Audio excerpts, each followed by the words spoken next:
नमस्कार मित्रांनो, राज्याच्या राजकारणातून एक महत्त्वाची बातमी. एकनाथ शिंदे यांच्या गटाला सर्वात मोठा धक्का, तर उद्धव ठाकरे यांना सर्वात मोठा दिलासा.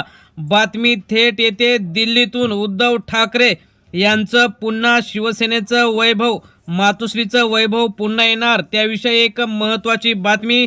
शिंदे गटावर आता कायमची बंदी येण्याची शक्यता. नेमकं काय झालंय, कशी सुनावणी पार पडणार आहे, ठाकरेंना कसा न्याय मिळणार आहे आणि एकनाथ शिंदेंना कसा तगडा झटका बसणार आहे, ते आपण या सविस्तर बातमीपत्रात बघणार आहोत. बातमी शेवटपर्यंत बघा. चॅनलवर जर तुम्ही नवीन असाल तर चॅनल सबस्क्राईब करून बेल आयकॉन प्रेस करा. आपण सुरुवात करणार आहोत. राज्यातील राजकारण पुन्हा एकदा निर्णायक टप्प्यावर आलेले आहे. 12 मार्च रोजी सुनावणी होणार आहे आणि ती अंतिम सुनावणी होणार आहे.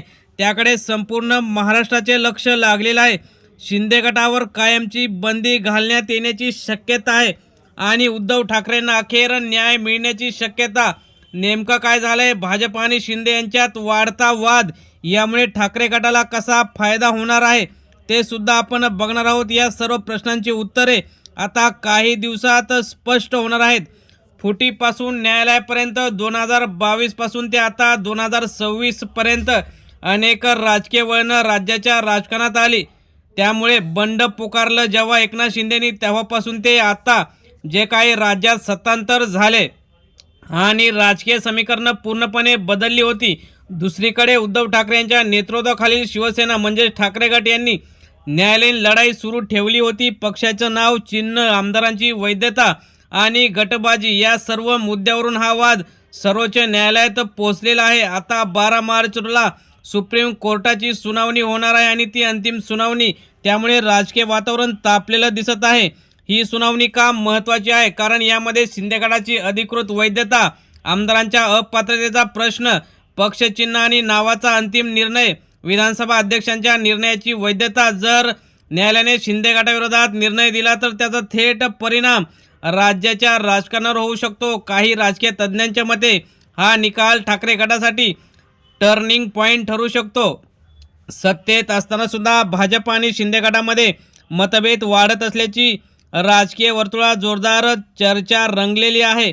काही महत्त्वाच्या निर्णयावरून राजकीय मतभेद उघड झालेले आहेत. मंत्रिमंडळ विस्तार, निधी वाटप, राजकीय ज्या काही स्थानिक झालेल्या निवडणुका, संघटनात्मक बदल, यावरून दोन्ही पक्षांमध्ये तणाव वाढलेले आहेत. त्यामुळे आता भाजपला शिंदे गटाची गरज राहिली आहे का, असा प्रश्न निर्माण झालेला आहे. निवडणुका पार पडल्यावर राजकीय समीकरणं बदलतात, असा अनुभव महाराष्ट्राने अनेकदा घेतलेला आहे. त्यामुळे या वाढत्या वादाचा फायदा ठाकरे गटाला होऊ शकतो, अशी सुद्धा जोरदार चर्चा रंगलेली आहे. ठाकरेंचा सुद्धा यामध्ये कसा फायदा आहे. सहानुभूतीची लाट, पक्ष फुटल्यानंतरही ठाकरे यांनी कायम लढा दिला, कार्यकर्त्यांची एकजूट ठेवली. अनेक ठिकाणी ठाकरे गटाची संघटना मजबूत होत असताना मुंबईमध्ये सुद्धा चांगले नगरसेवक निवडून आणले. शिंदे गटापेक्षा डबलपेक्षा जास्त निवडून आणले. राज्यात लवकरच म्हणजे 2 ते 3 वर्षांनी महत्त्वाच्या निवडणुका होणार आहेत.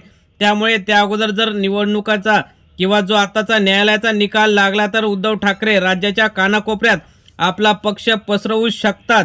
त्यामुळे ठाकरे गटाला पुन्हा जर धनुष्यबाण मिळालं आणि शिंदे गटावर बंदी आली तर शिवसैनिकांमध्ये उत्साह वाढेल आणि भाजपला स्वतंत्रपणे फक्त ठाकरे गटाविरोधात रणनीती आखावी लागू शकते.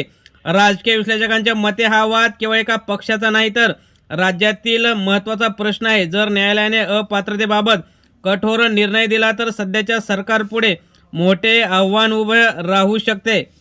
महाराष्ट्राच्या राजकारणात अनेकदा नाट्यमय घडामोडी घडलेल्या आहेत, पण यावेळी न्यायालयीन प्रक्रियेमुळे संपूर्ण चित्र बदलण्याची शक्यता आहे.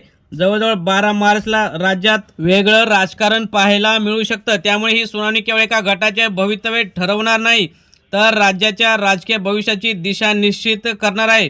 शिंदे गटावर जर कायमची बंदी लागली तर एकनाथ शिंदेंना भाजपमध्ये विलीन झाल्याशिवाय पर्याय नाही, अन्यथा त्यांना विरोधात बसावे लागेल. जर त्यांचं उपमुख्यमंत्री पद शाबूत ठेवायचं असेल आणि स्वतःचं राजकीय वजन जर ठेवायचं असेल तर त्यांना सगळे आमदार खासदार घेऊन भाजपमध्ये विलीन व्हावं लागेल आणि भाजपाची तीच इच्छा आहे. त्यामुळे भाजपासुद्धा आता पुढे काय निर्णय घेणार याकडे लक्ष लागलेलं आहे, कारण भाजपा शिंदे वाद हा आणखी तीव्र होण्याची शक्यता सुद्धा वर्तवण्यात येत आहे. त्यामुळे शिंदे गटाची जी काय कायमची त्यावर बंदी लागू शकते. ठाकरेंना यावेळी तरी न्याय मिळू शकतो अशी आशा शिवसैनिकांना आहे। त्यामुळे आता राज्यातील राजकारण पुन्हा एकदा ऐतिहासिक वळणावर उभे आहे। त्यामुळे पुढील 3 ते 4 दिवसांमध्ये राज्याचं राजकारण कशा प्रकारे बदलतं याकडे लक्ष लागलेलं आहे। मित्रांनो, तुम्हाला काय वाटतं, शिवसेना पक्ष आणि चिन्ह कोणाला मिळावं नक्की कमेंट करा। धन्यवाद।